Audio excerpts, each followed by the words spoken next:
महाराष्ट्र को कलंकित करने वाले ढोंगी बाबा अशोक खरात के मामले की जैसे जैसे जांच आगे बढ़ रही है, वैसे वैसे इस पूरे मामले को लेकर और अशोक खरात की काली करतूतों को लेकर एक के बाद एक खौफनाक जानकारियां सामने आ रही है। कैसे अशोक खरात इन महिलाओं का यौन शोषण करता था, इसकी परतें एक के बाद एक खुलती जा रही है। अशोक खरात पर कुल मिलाकर अब तक 6 एफआईआर दर्ज की गई हैं और इन 6 एफआईआर में बताया गया है कि कैसे अशोक खरात जो है वो इन महिलाओं को अपनी दिव्य शक्ति के नाम पर बरगलाया करता था और फिर इन महिलाओं के साथ यौन शोषण करने का काम करता था।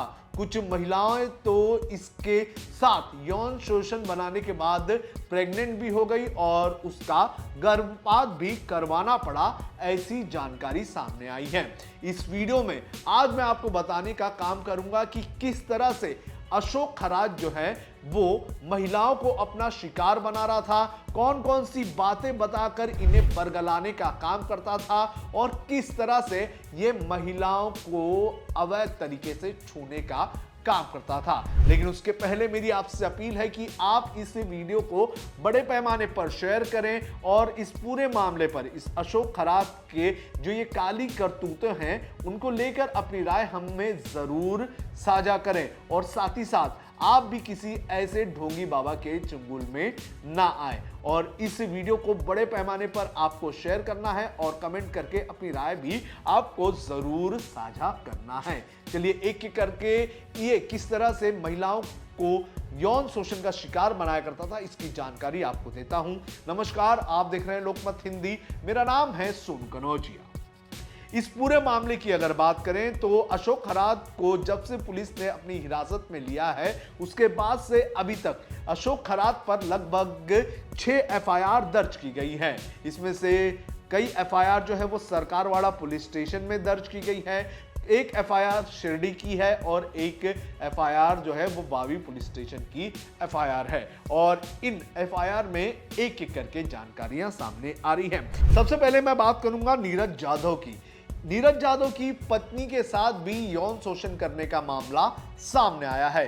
नीरज जाधव ये वही शख्स है जिसने अशोक खरात के ऑफिस से सीसीटीवी फुटेज जो है वो चोरी की थी, जिसके अंदर महिलाओं के साथ जो दुष्कर्म होता था उसके वीडियोस थे। इन वीडियोस के जरिए पहले नीरज जाधव ने जो अशोक खरात है उससे 5 करोड़ रुपए की जो है उगाही करने की कोशिश की।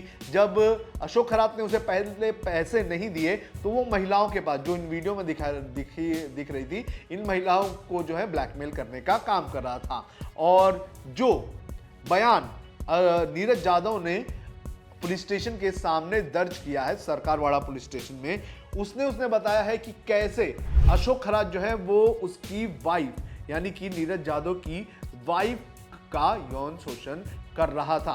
उसने बताया कि मैं अशोक खरात के पास ऑफिस बॉय के तौर पर काम करता था, मैंने इंटरव्यू दिया था, मैंने 12,000 की सैलरी मांगी थी, उसके बाद मुझे 8,000 रुपए का ऑफर दिया गया। 8,000 रुपए के ऑफर के बाद मुझे ये कहा गया कि आप अच्छा काम करो तो हम आपकी पगार बढ़ा देंगे।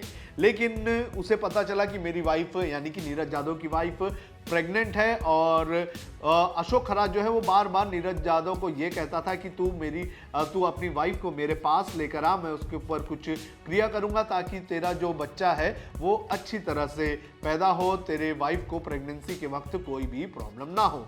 नीरज जाधव ने अपने बयान में कहा कि कई बार उसने मुझे कहा लेकिन मुझे उस पर शक था, लेकिन दबाव बनाने के बाद मैं अपनी वाइफ को जो है जो अशोक खरात है उसके पास मैं लेकर गया। और जिस दिन मैं लेकर गया उस दिन अशोक खरात ने पहले उसके ऑफिस में मुझे और जो मेरी वाइफ है उसे बुलाया। उसके बाद उसने मुझे कहा कि तू बाहर जा, मुझे तेरी वाइफ से कुछ बात करनी है और कुछ क्रिया करनी है।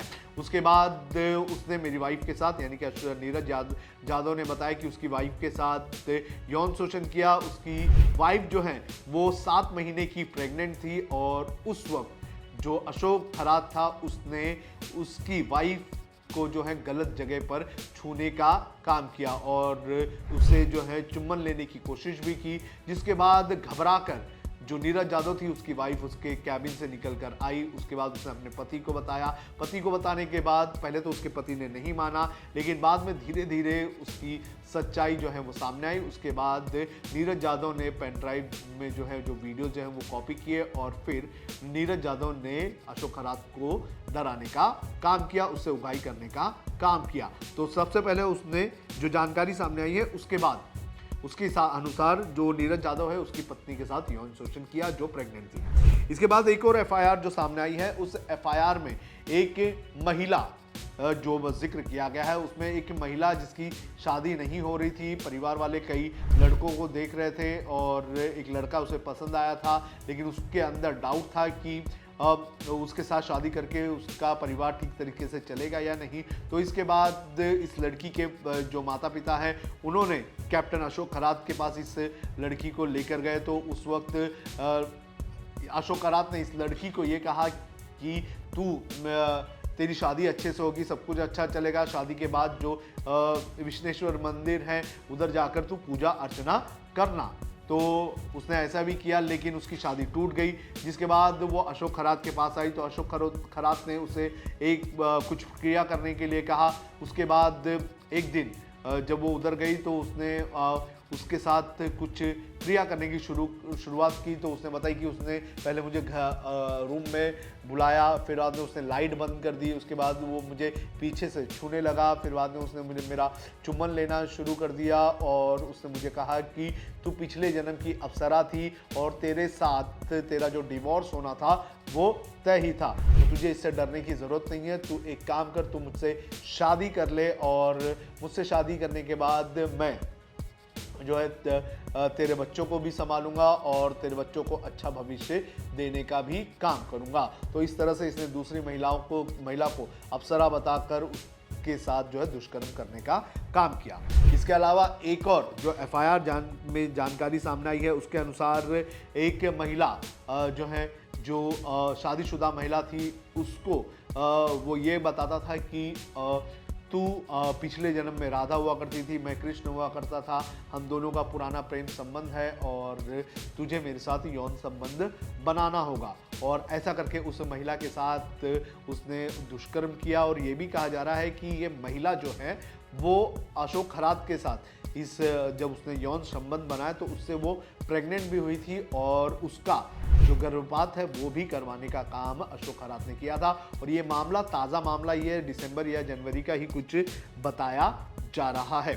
और जो जानकारी सामने आई है उसके अनुसार जो अशोक खरात था ये इन महिलाओं को क्रिया करने के नाम पर एक पानी पिलाया करता था और इसे कहा जा रहा है कि ये वायग्रा का पानी हुआ करता था और इसे ओशनो जल कहा जाता था। जैसे ही ये महिलाएं पीने लगती थी उसके बाद ये महिला जो है थोड़ी सी जो है वो जो है कॉन्शियस हो जाती थी और फिर अशोक खरात जो है वो इन महिलाओं को जो है छूने का काम करता था, उनके साथ यौन संबंध बनाने का काम करता था। तो 6 एफआईआर में से ये 3 से 4 जानकारियां सामने आई है। हालांकि बाकी जो एफआईआर है 6 में से जो 3 एफआईआर हैं उनकी पूरी जानकारी सामने नहीं आई है। पुलिस ने ये कहा है, एक नोट जारी किया और कहा है कि जिन महिलाओं को अशोक खरात ने इस तरह से यौन संबंध के मामले में जो है फंसाने का काम किया, जिनके साथ दुष्कर्म किया, उन लोगों को आगे आना चाहिए और अशोक खरात के खिलाफ मामला दर्ज करना चाहिए। तो अशोक खरात जो है वो लोगों को बड़े ही जो है इन महिलाओं को जो है इस तरह से बरगलाया करता था, लोगों को ये बताया करता था उसके पास दिव्य शक्तियां हैं, उन दिव्य शक्तियों के चलते वो जो है लोगों के दुख दर्द खत्म करने का काम करता था और फिर महिलाओं को जो है अपने कैबिन में बुलाकर लाइट बंद करके उनके सर पर एक लोटा रख के एक प्रक्रिया करता था जिसके अंदर वो वायग्रा का पानी रखा करता था। पिलाने के बाद फिर महिलाओं के साथ जो है यौन संबंध बनाने का काम करता था। अशोक खरात की ये कहानी इतनी खौफनाक है कि अभी सिर्फ 3 ही मामले सामने आए हैं। इस पूरे मामले की अगर बात करें तो 100 से ज़्यादा महिलाओं के साथ इसने यौन संबंध बनाए हैं, 100 से ज़्यादा महिलाओं को इसने बरगलाने का काम किया है, ऐसी जानकारियां सामने आ रही है। और समय रहते अशोक खरात के इस मामले की परत एक के बाद एक खुलने लगेगी। तो इस तरह से इस शख्स ने महिलाओं के साथ बलात्कार किया है, उनका यौन शोषण करके उन्हें बर्बाद करने का काम किया है।